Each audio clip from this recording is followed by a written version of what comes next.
Let's talk about something that frustrates almost everyone: energy bills. They always seem to go up, never down. Even when oil prices drop or when a new government promises relief, somehow the bill that lands in your inbox keeps creeping higher. Why is that? Why do energy bills never really go back down?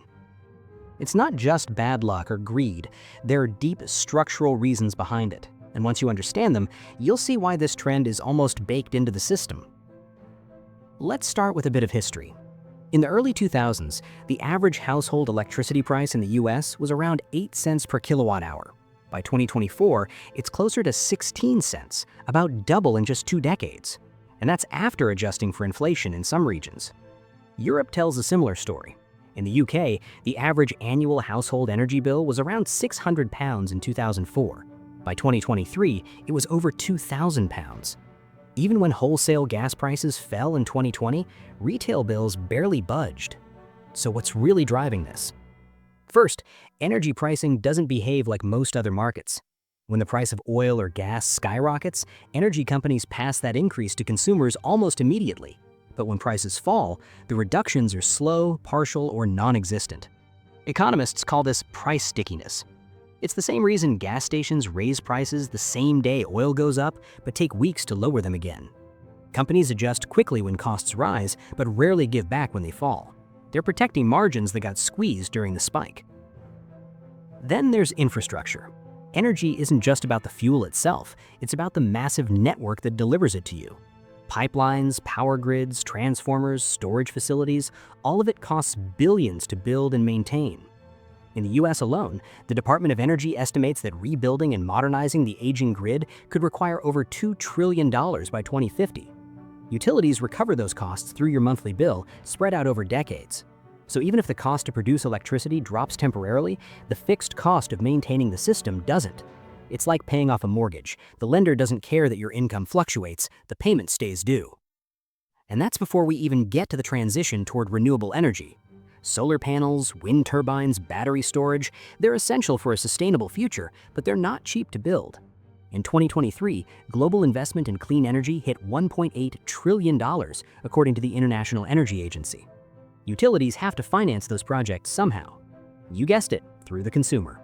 So when you see a small green surcharge or renewable adjustment fee on your bill, that's your contribution to the energy transition. Now, you might think renewables should eventually make energy cheaper. And in theory, they can. Once solar panels or wind farms are built, the fuel, sunlight and wind, is free. But that's only part of the picture. Because renewables are intermittent, utilities still need backup power, usually from natural gas plants or large-scale batteries. Maintaining 2 parallel systems, one clean and one conventional, keeps costs high for years. Until storage technology becomes far cheaper, this redundancy means your bills won't fall dramatically, even as renewable capacity rises. Another big factor is regulation and taxes. In many countries, more than a third of your energy bill isn't actually paying for energy. It's covering policy costs, distribution fees, and government levies. For example, in Germany, taxes and surcharges can make up nearly 40% of a household electricity bill. In the UK, environmental and social policy costs account for about 8 to 10%. Even if raw energy gets cheaper, those fixed charges rarely change, and they tend to creep upward over time as governments fund new programs or subsidies. Let's not forget inflation. Energy is a foundational input for almost everything: manufacturing, transport, even digital services. When inflation rises, the cost of maintaining energy infrastructure, paying workers, and servicing debt all go up. Utilities are allowed by regulators to pass those costs to consumers. So a 4% national inflation rate can translate into an even higher increase in your energy bill, especially in regulated markets where price caps are adjusted annually. And speaking of regulation, that plays a huge role in why bills don't fall when wholesale prices do. In the UK, for instance, Ofgem sets a price cap on standard tariffs every 3 months. It's based on the average cost of energy over the previous period, not the current spot price. So even if gas prices suddenly drop in March, consumers might not see relief until July, if at all.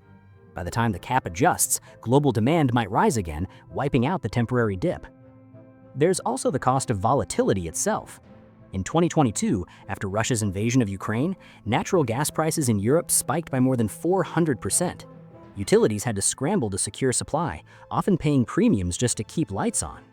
Even after prices stabilized in 2023, many companies were still paying off the debt they took on to survive that crisis.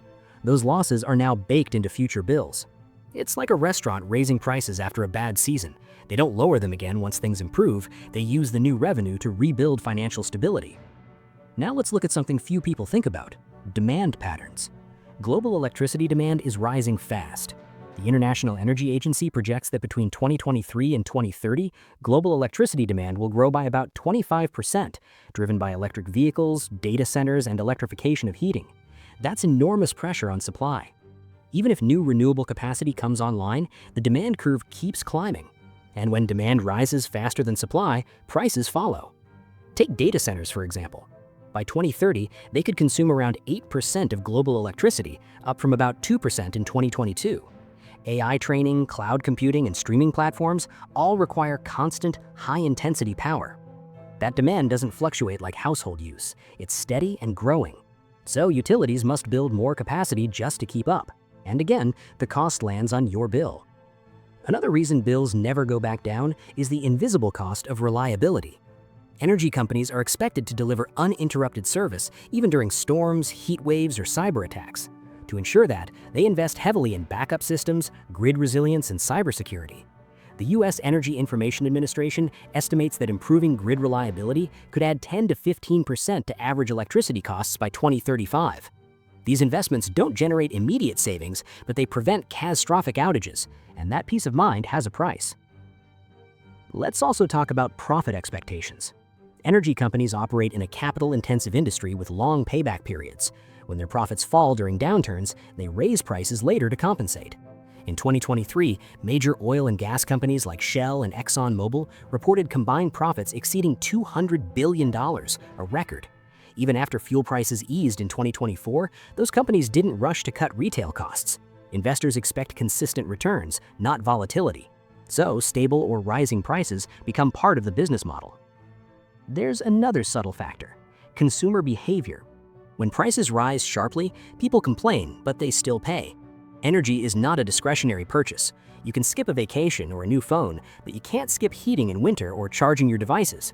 That lack of elasticity gives providers confidence to maintain higher prices. And when consumers do cut back by installing efficient appliances or solar panels, utilities sometimes raise fixed charges to make up the shortfall. It's a paradox. The more efficient we become, the more expensive the system gets per unit of energy used. Now, some people hope competition will fix this. In deregulated markets like Texas or parts of Australia, consumers can choose their electricity provider. In theory, that should drive prices down. But in practice, competition often focuses on marketing and contract terms, not long-term price cuts. Providers buy energy from the same wholesale sources, face the same infrastructure costs, and are subject to the same regulations. So even if you switch suppliers, your savings are usually modest, maybe 5 to 10% at best. Now let's zoom out. The global energy system is in the middle of the largest transition in human history. We're moving from fossil fuels to renewables, from centralized grids to distributed networks, from consumption to efficiency. That transition carries a price tag of trillions.